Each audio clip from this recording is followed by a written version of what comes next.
Autominutid on suvisel ringreisil, et tutvustada teile soodsaid ja väga toredaid seni avastamata puhkepaiku Eestimaal. Eelmises episoodis külastasime Ida-Virumaad ja mulle kui ka saatekülalisele jättis väga sügava mulje. Täna suundume aga Põltsamaale, kus hiljuti avati üks uus veikpark. Ma võtsin kodust kaasa kõik lapsed, kes sellel reisil osaleda soovisid ja üheskoos me seda imelist paika avastama suundumegi. Jääge meiega, Autominutid alustavad. Autominutid toob teieni Alexela.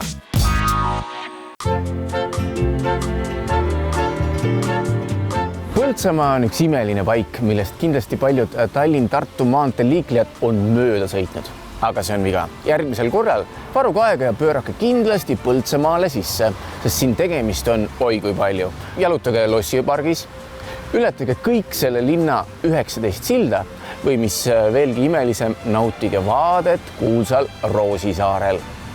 Lühikese autosõidu kaugusel on Türi Ringhäälingu muuseum, Imavere piimamuuseum ja kõikidel loomasõprade rõõmuks Vile Alpaaka farm, kus asuvad sellised nunnud karvased olevused, mis ei jäta mitte kedagi külmaks.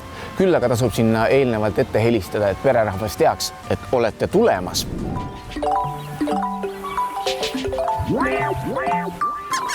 No tulge. Tulge teie ka. Siia uude Põltsamaa veeparki. Veepargi, ma ütleks, et suurimad atraktsioonid on Kummilinn ja Eesti kõige suurem kaabel veepark, mis tähendab seda, et seal on võimalik veiklauaga sõita. Mul on kaasas, see koer ei ole meiega, mul on kaasas Noora, Brit ja Johannes ja ma ei tea, millega teie siin tegelema hakkate? Mina tahan minna seiklusparki ja Kummilinna. Mina tahaksin minna ainult Kummilinna. Mina tahan koeraga mängida. Mina igatahes kavatsen minna sinna veikparki ja võtta üks pakett Zero to Hero, mis tähendab seda, et ühe päeva jooksul peaks minusugusest nulloskustega veigimehest saama tõeline kangelane.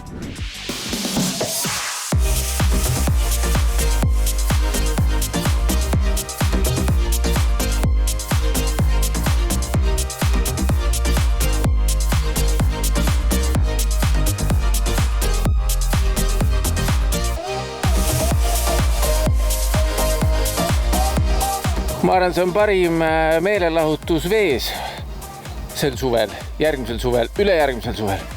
Aga selleks, et sellest kõigest aimu saada, tuleb tulla siia samma.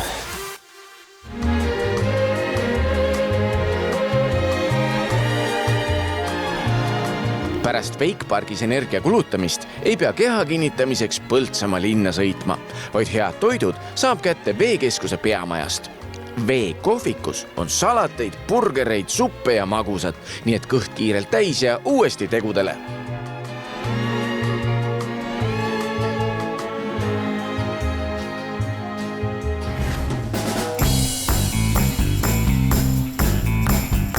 No näete, nii lihtne see ongi.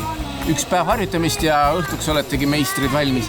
Me aga võtame siin veikpargis otsad kokku ja läheme hoopis õhtust sööma, sest meil on vaja ju asemed ära teha ja oma toaga lähemalt tutvuda. Kuigi meie kõrval on kohvik avatud, otsustasime meie täna õhtusöögi ise valmistada.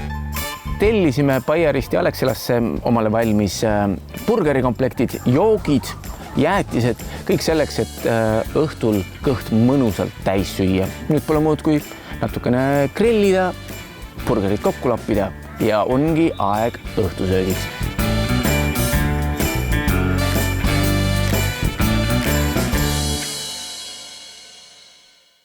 Tänaseks ööbimissoovituseks on mul teile motorhome.ee-st renditud matkabuss ja mitte niisama matkabuss, vaid Lux-klassi matkabuss. Sellesse matkabussi mahub ööbima ja sõitma 5 inimest.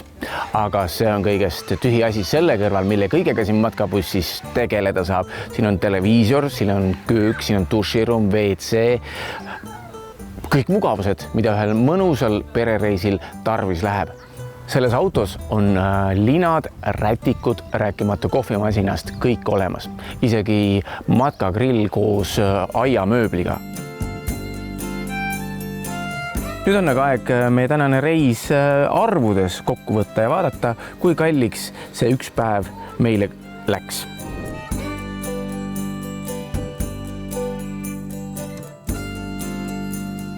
Järgmises episoodis oleme aga uues kohas. Seniks aga anname Eestile jõudu ja reisime sel suvel Eestimaal.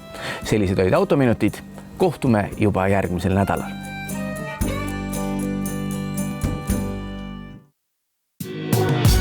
Autominutid toob teieni Alexela.